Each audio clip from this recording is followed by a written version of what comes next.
Makers 4,000 crore budget అని ముందే చెప్పకుండా ఉండాల్సిందేమో. బడ్జెట్ చెప్పడం వల్ల అందరూ గ్లిమ్స్ లో 4,000 crore బడ్జెట్ ఎక్కడ ఉందని ఎతకడం మొదలు పెట్టారు. కొన్ని చోట్ల సీజీ కొంచెం బాగాలేదు, మరి ఆదిపురుష్ తో కంపేర్ చేసే అంతలో అయితే లేదు.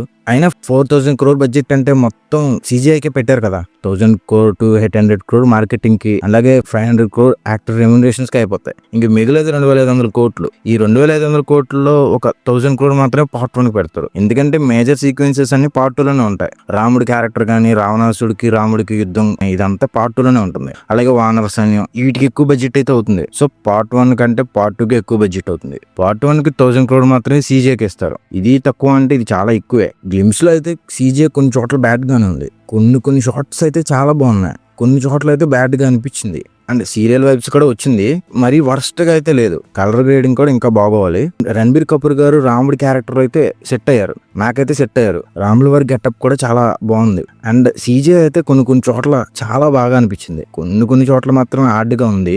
సీజీ అయితే ఇంకా ఇంప్రూవ్ చేస్తారు. ఇదేమి ఫైనల్ అవుట్పుట్ అయితే కాదు, ఇంకా 7 months టైం అయితే ఉంది. ఈ 7 months టైంలో ఇంకా ఇంప్రూవ్ అయితే ఇంకా బెటర్ గా అయితే చేస్తారు సీజీ. ఈ మూవీలో 3 మేజర్ సీక్వెన్సెస్ అయితే హైలైట్ అవబోతున్నాయి. ఒకటి రాముడికి అండ్ 14,000 రాక్షసులకి మధ్య జరిగే వార్, రావణాసుడికి వాళ్ళ బ్రదర్ కి జరిగే వార్, అండ్ రావణాసురుడు సీతాదేవిని తీసుకువెళ్లిపోయే సీన్. ఈ 3 మేజర్ సీక్వెన్సెస్ అయితే హైలైట్ అవబోతున్నాయి అనిపిస్తుంది. చాలా మంది అప్పుడే వారణాసి మూవీతో అయితే కంపేర్ చేస్తున్నారు. తీసేది 25 to 30 minutes సీక్వెన్స్ అయినా రాజమౌళి గారే బాగా తీస్తారు.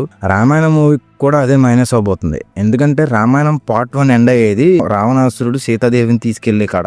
తర్వాత వారణాసి మూవీలో మనం ఆ 25 minutes వార్ సీక్వెన్స్ చూసేస్తాం. ఆ 25 వార్ సీక్వెన్స్ చూసేసిన తర్వాత రామాయణం పార్ట్ 2 మూవీ అయితే చూస్తాం. రామాయణం పార్ట్ 2 మూవీలో ఒకవేళ ఈ 25 minutes సీక్వెన్స్ ని ఆ సీక్వెన్స్ మ్యాచ్ చేయలేకపోతే కంపారిజన్స్ వస్తాయి. ఇంకా రామ గ్లిమ్స్ గురించి మాట్లాడుకుంటే గ్లిమ్స్ అంతా ఓకే, కానీ లాస్ట్ లో వచ్చిన రావణుడి బ్యాక్ షాట్ అయితే గ్లిమ్స్ లో చాలా బాగా హైలైట్ అయింది.